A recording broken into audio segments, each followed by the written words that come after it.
ভয়াবহ বন্যায় ভাসছে চট্টগ্রাম অঞ্চলের ৫ জেলার শত শত গ্রাম। চরম কষ্টে পানিবন্দী অন্তত ৬ লাখ মানুষ।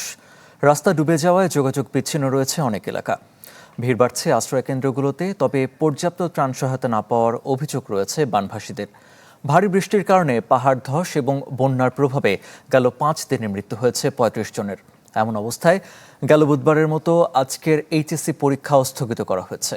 পাশাপাশি ৭ উপজেলায় মোতায়েন করা হয়েছে সেনাবাহিনী। এদিকে দেশের ৭ জেলা বন্যা আক্রান্ত বলে জানিয়েছে বন্যা পূর্বাভাস কেন্দ্র। ঝুঁকিতে রয়েছে আরও ৮টি।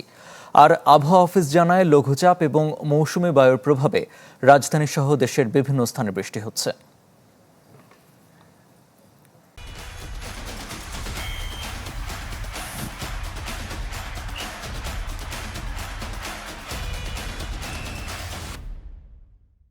সহকর্মী আব্দুর রব রয়েছেন মৌলভীবাজারে। আব্দুর রব, আমরা আগেও যুক্ত হয়েছিলাম। এই মুহূর্তে মৌলভীবাজারের আবহাওয়া পরিস্থিতি কেমন দেখছেন?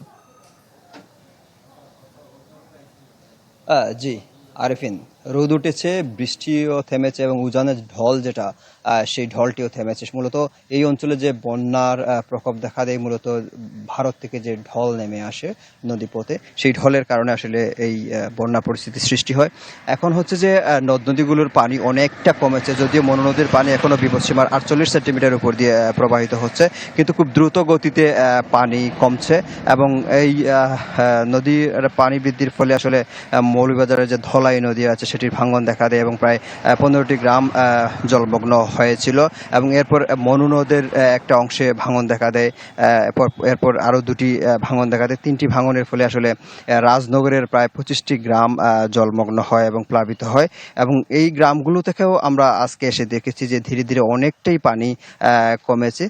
কিছু কিছু পানি এখনো রয়ে গেছে এবং এই পানি আসলে এই দুদিন এই রাজনগরে আসলে বন্যা পরিস্থিতি হওয়ায় এখানকার যে মৎস্য খামার রয়েছে বা বিভিন্ন যে হাঁস মুরগ বা বিভিন্ন খামারগুলো আমরা এসে দেখেছি যে আসলে অনেকটা এই দুদিনই পানিতে আসলে প্লাবিত হয়ে ক্ষতিগ্রস্ত হয়েছেন এবং অনেকের বাসা বাড়িতে পানি উঠেছে।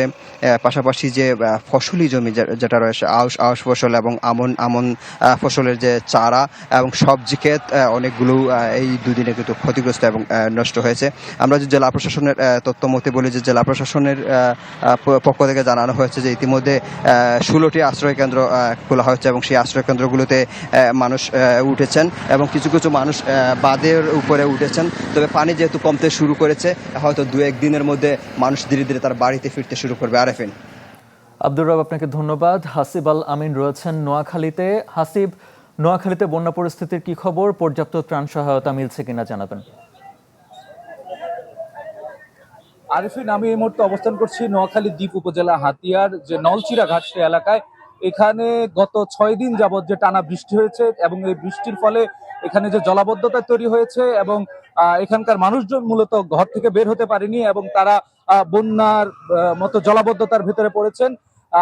যানবাহন চলাচল এখানে কিছুটা স্বাভাবিক রয়েছে, তবে ফেরি চলাচল না করায় পণ্যবাহী ট্রাক এবং অনেক গাড়ি এখানে অপেক্ষা করছে। আমরা এখানে অ্যাম্বুলেন্সে দেখেছি তারা অপেক্ষা করতে। ত্রাণ সহায়তার ব্যাপারে উপজেলা প্রশাসন বলেছেন তারা ত্রাণ সহায়তা, শুকনো খাবার পৌঁছে দিয়েছেন। তবে এখানকার মানুষের কিছু আক্ষেপ ছিল, স্থানীয় সংসদ সদস্য আছেন তিনি এখন পর্যন্ত কোনো ধরনের সহায়তা করেননি এবং সাধারণ মানুষজন বলছেন আর কি তারা গত ৩ থেকে ৪ দিন যাবৎ তাদের চুলায় আগুন জ্বালাতে পারে নাই। মূলত তাদের ঘর বাড়ি পানিতে নিমজ্জিত হয়ে যাওয়ায়, রাস্তাঘাট এবং ফসল পানিতে নিমজ্জিত হয়ে যাওয়ায় তারা কোনো ধরনের চুলায় আগুন জ্বালাতে পারেননি এবং ব্যাপক ফসলের ক্ষতি হয়েছে, মাছের ঘেরের ক্ষতি হয়েছে।